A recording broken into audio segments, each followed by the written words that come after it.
yadıma düştü.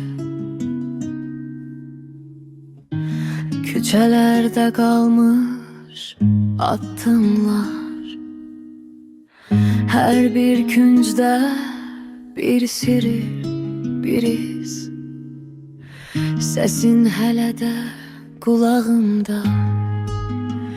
Köhnə xatirələr çağırır məni, geçmişin nəğməsi sakit bir səs kimi. Hər daş, hər ağac bilir sirrimi. Köhnə xatirələr unudulmaz ki.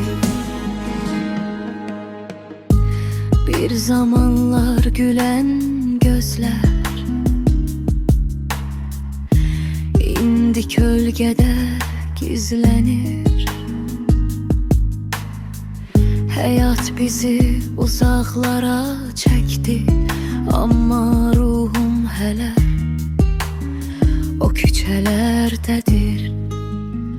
Köhnə xatirələr çağırır məni, geçmişin nəğməsi sakit bir səs kimi. Hər daş, hər ağac bilir sirrimi. Köhnə xatirələr unudulmaz ki.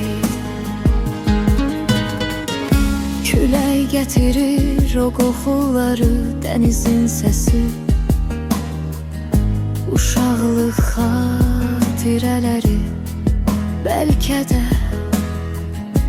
vaxt məni dəyişdi, amma keçmiş hələ də içimdədir. Köhnə xatirələr çağırır məni, geçmişin nəğməsi sakit bir səs kimi. Hər daş, hər ağac bilir sirrimi. Köhnə xatirələr